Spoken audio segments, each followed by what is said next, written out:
High, আসসালামু আলাইকুম। আমি ওয়াজিফা এসে পড়েছি সবাইকে আর্ট টিপস দিতে। হ্যাঁ, আমি কোনো ভালো আর্টিস্ট না, বাট কিছু তো বিগিনারদেরকে সাহায্য করতে পারি। তোমরা যারা শুধু প্রিন্ট করা কাগজের মধ্যে এভাবে শুধু রং করো, তাদের জন্য বলতেছি ফুল আঁকাটা শিখে নাও। কারণ ফুল আঁকা এখন ক্লাস 2 এর বাচ্চাও পারে। এখন তুমি যদি বড় হয়ে ফুলই আঁকতে না পারো, তো কি আঁকবা? তো ফুল আঁকা শিখানো যাক। ফার্স্টে তুমি যদি মাত্র আঁকা শুরু করছো তাহলে কম্পাস ইউজ করতে পারো। এটা তোমাদের জন্য একটা পারফেক্ট সার্কেল বানানোর জন্য লাগবে। তো এইভাবে একটা সার্কেল এঁকে নিব আমরা। সার্কেল আঁকার পর আমরা এখানে একটা ক্রস দিব স্কেলের সাহায্যে।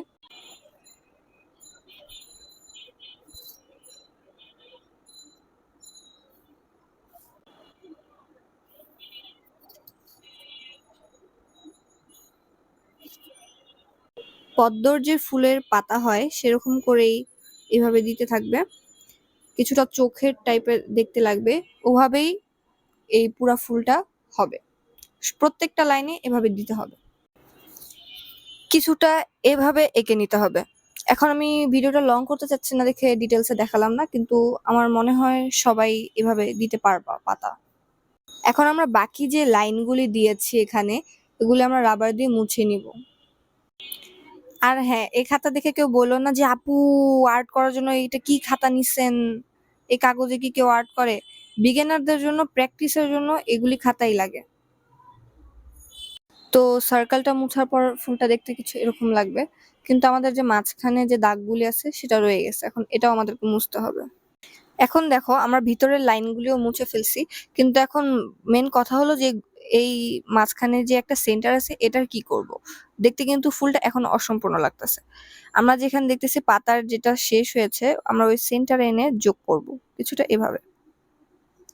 যেটার যেটা সেন্টার আছে সব এটার মধ্যে যোগ হবে কিছুটা এভাবে। আর এখান দিয়ে চাইলে তোমরা কিছুটা শেডিং দিতে পারো, আমি শেডিং করে দেখাচ্ছি।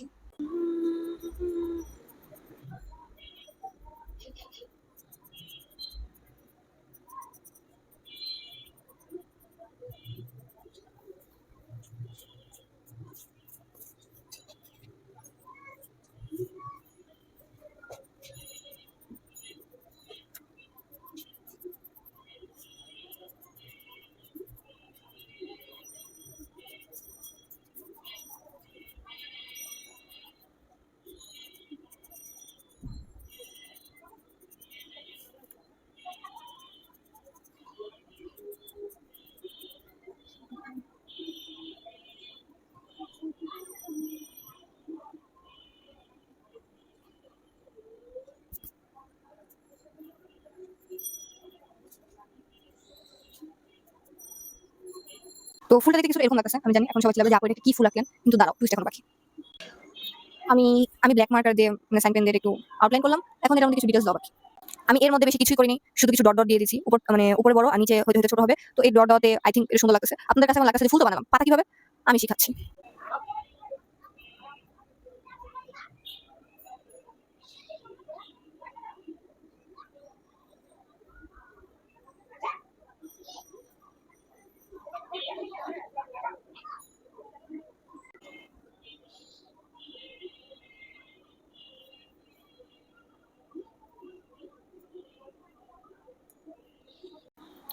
পাতাটা কিছু এভাবে দিতে পারো, আবার যাদের এই পাতাটা ভালো না লাগে তাহলে অন্য পাতাও দেওয়া যাবে।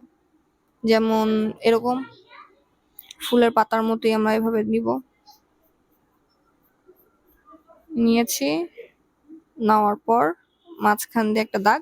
তো ছোটবেলা থেকে শিখতেছি, কিন্তু আমরা এখানে এখানে আগে যে দাগটা দিতাম এবার এখানে দিব না, এবার আমরা উল্টা দিকে দিব কিছুটা এভাবে। আর এই জায়গাটা একটু গোল গোল করে নিব, ঠিক আছে? তোমরা দেখতে পাচ্ছ নাকি ক্যামেরা আমি জানি না, কিন্তু আমি এখানে গোল গোল করে নিয়েছি। এখন মার্কার দিয়ে আউটলাইন করব। ইওর সিম্পল পাতা ইজ রেডি।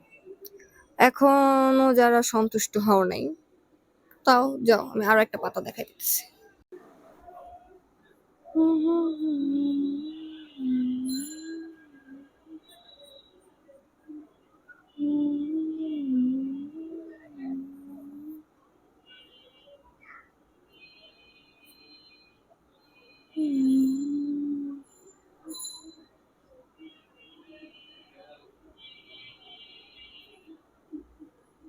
এখন আউটলাইন, পাতার মধ্যে কিছু এরকম ফুটা ফুটা থাকবে।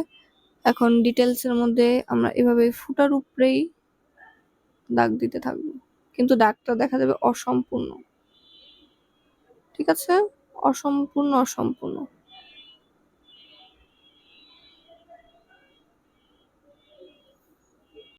এখন তোমাদের এই ফুলটা রং করার জন্য রেডি।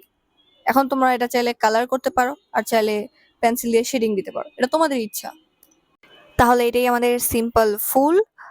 তো যারা এখন পর্যন্ত ফুল আঁকতে পারো না বা অত ভালোভাবে শিখো নাই, আই থিঙ্ক তাদের জন্য ঠিক আছে। কিন্তু যারা হাসতেছো যে এক ফুলে 3 রকমের পাতা, শুধু দেখানোর জন্য আঁকছি, না হলে আমি এভাবে আঁকি না।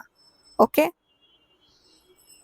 হ্যাঁ, তোমরা যারা জল রং ইউজ করবা তাদের জন্য বলতেছি, তোমরা রং করার পর ব্ল্যাক মার্কার দিয়ে আউটলাইন করো, না হলে দেখা যাবে যে ব্ল্যাক মার্কারে পানি লাগলে এটা ছড়ায় যেতে পারে এবং পেপারটাও নষ্ট হবে, আর্টটাও নষ্ট হবে। বুঝে শুনে করবা। তো যারা শেষ পর্যন্ত দেখছো তাদের জন্য থ্যাংক ইউ। আর যারা ধৈর্য ছেড়ে চলে গেছে তো তারা গেছে, কিছু শিখতে পারেনি।